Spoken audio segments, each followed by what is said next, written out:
Clip number 285۔ اس clip میں آپ سورہ انعام کی آیت نمبر 37 سے 39 تک کی تلاوت، ترجمہ اور تفسیر قرآن صراط الجنان سماعت فرمائیں گے۔ بسم اللہ الرحمن الرحیم۔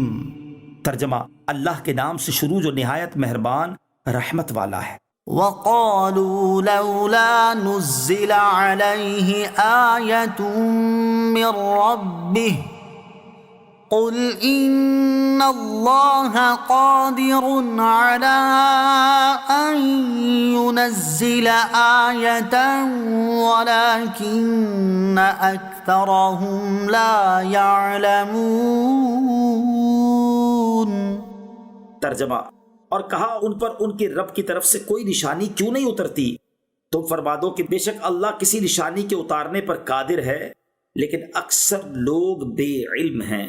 وقالو، اور انہوں نے کہا، کفار مکہ نے کہا تھا کہ محمد صلی اللہ علیہ وسلم پر ان کے رب عز و جل کی طرف سے کوئی ایسی نشانی کیوں نہیں اترتی جس کا وہ مطالبہ کرتے ہیں۔ اس پر نبی کریم علیہ السلام کو فرمایا گیا کہ ان کے جواب میں، اے حبیب صلی اللہ تعالی علیہ وسلم، تم فرما دو کہ بے شک اللہ عز و جل ہر قسم کی نشانی اتارنے پر قادر ہے، لیکن اکثر لوگ اس بات سے بے علم ہیں کہ اگر کوئی نشانی اللہ عز و جل نے اتار دی تو نہ ماننے کی صورت میں فوری طور پر ہلاک کر دیے جائیں گے۔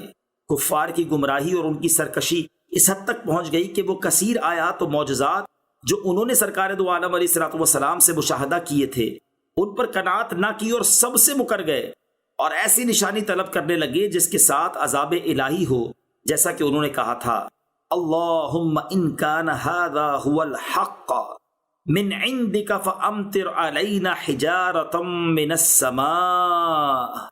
یا رب، اگر یہ حق ہے تیرے پاس سے تو ہم پر آسمان سے پتھر برسا۔ اس پر انہیں فرمایا گیا کہ یہ جاہل ہیں اور جانتے نہیں کہ اس طرح کی نشانی کا اترنا ان کے لیے بلا و مصیبت ہے کہ انکار کرتے ہی ہلاک کر دیے جائیں گے، اور اپنی موت خود اپنے منہ سے مانگ رہے ہیں۔ ان معجزات کا نہ اتارنا بھی حضور انور علیہ السلام کی رحمت کی وجہ سے ہے۔ وَمَا مِن دَابَّةٍ فِي الْأَرْضِ وَلَا طَائِرٍ يَطِيرُ بِجَنَاحَيْهِ إِلَّا أُمَمٌ أَمْثَالُكُمْ مَا فَرَّطْنَا فِي الْكِتَابِ مِن شَيْءٍ ثُمَّ إِلَى رَبِّهِمْ يُحْشَرُونَ۔ ترجمہ، اور زمین میں چلنے والا کوئی جاندار نہیں ہے اور نہ ہی اپنے پروں کے ساتھ اڑنے والا کوئی پرندہ ہے، مگر وہ تمہاری جیسی امتیں ہیں۔ ہم نے اس کتاب میں کسی شے کی کوئی کمی نہیں چھوڑی، پھر یہ اپنے رب کی طرف ہی اٹھائے جائیں گے۔ الا امم امثالکم، مگر وہ تمہاری جیسی امتیں ہیں، یعنی تمام جاندار، خواہ وہ چوپائے ہوں یا درندے یا پرندے، سب تمہاری طرح امتیں ہیں۔ یہ مماثلت تمام اعتبارات سے نہیں بلکہ بعض اعتبار سے ہے، اور ان وجوہ کے بیان میں بعض مفسرین نے فرمایا کہ حیوانات تمہاری طرح اللہ عز و جل کو پہچانتے اور اسے واحد و یکتا جانتے، اس کی تسبیح پڑھتے اور اس کی عبادت کرتے ہیں۔ بعض کا قول ہے کہ وہ مخلوق ہونے میں تمہاری مثل ہیں، بعض نے کہا کہ وہ انسان کی طرح باہمی الفت رکھتے اور ایک دوسرے سے سمجھتے سمجھاتے ہیں۔ بعض کا قول ہے کہ روزی طلب کرنے، ہلاکت سے بچنے، نر مادہ کی امتیاز رکھنے میں تمہاری مثل ہیں۔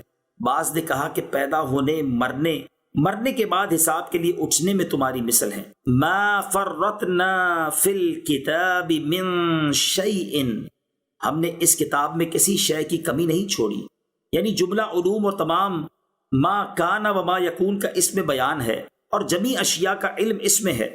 اس کتاب سے یہ قرآن کریم مراد ہے یا لوح محفوظ؟ اس سے رسول اکرم علیہ السلام کا علم کلی ثابت ہوا، کیونکہ سارے علوم لوح محفوظ یا قرآن میں ہیں، اور یہ کتابیں حضور اقدس علیہ السلام کے علم میں ہیں۔ ثم الی ربہم یحشرون، پھر یہ اپنے رب کی طرف اٹھائے جائیں گے۔ تمام انسان، جانور، پرندے قیامت کے دن اٹھائے جائیں گے۔ انسان تو جنت کے جہنم میں جائیں گے، جبکہ جانور اور پرندوں کا حساب ہوگا، اس کے بعد وہ خاک کر دیے جائیں گے۔ قیامت کے دن جانوروں کا بھی حساب ہوگا۔ اس سے معلوم ہوا کہ قیامت کے دن انسانوں اور جنوں کے علاوہ جانوروں اور پرندوں کا بھی حساب ہوگا۔ بعض احادیث میں بھی یہ بات بیان کی گئی ہے چنانچہ حضرت ابو ہریرہ رضی اللہ تعالی عنہ سے روایت ہے اور یہ مسلم شریف کی حدیث ہے، نبی کریم علیہ الصلوۃ والسلام نے فرمایا قیامت کے دن تم لوگ ضرور حقداروں کو ان کے حقوق سپرد کرو گے، حتیٰ کہ بے سینگ بکری کا سینگ والی بکری سے بدلہ لیا جائے گا۔ حضرت عبداللہ بن عمر رضی اللہ تعالیٰ عنہ فرماتے ہیں قیامت کے دن زمین کھنچ کر چمڑے کی طرح دراز ہو جائے گی اور اللہ تعالیٰ انسانوں، جنوں، چوپایوں اور وحشی جانوروں، الغرض تمام مخلوق کو جمع فرمائے گا۔ اس دن اللہ تعالیٰ جانوروں کے درمیان بھی قصاص رکھے گا، یہاں تک کہ بے سینگ والی بکری کا سینگ والی بکری سے بدلہ لیا جائے گا۔ پھر انہیں کہا جائے گا کہ تم سب مٹی ہو جاؤ۔ اس وقت کافر یہ تمنا کرے گا کہ کاش میں بھی مٹی ہو جاتا۔ والذین کذبوا بآیاتنا صم وبکم فی الظلمات من یشاء اللہ یضللہ ومن یشاء یجعلہ علی صراط مستقیم۔ ترجمہ، اور جنہوں نے ہماری آیتیں جھٹلائیں وہ بہرے اور گونگے ہیں، اندھیروں میں ہیں، اللہ جسے چاہے گمراہ کرے اور جسے چاہے سیدھے راستے پر ڈال دے۔ والذین کذبوا بآیاتنا، اور جنہوں نے ہماری آیتیں جھٹلائیں۔ ارشاد فرمائے کہ جنہوں نے ہماری آیتیں جھٹلائیں وہ بہرے اور گونگے ہیں، کیونکہ حق ماننا اور حق بولنا انہیں میسر نہیں، اور وہ جہالت، حیرت اور کفر کے اندھیروں میں پڑے ہوئے ہیں۔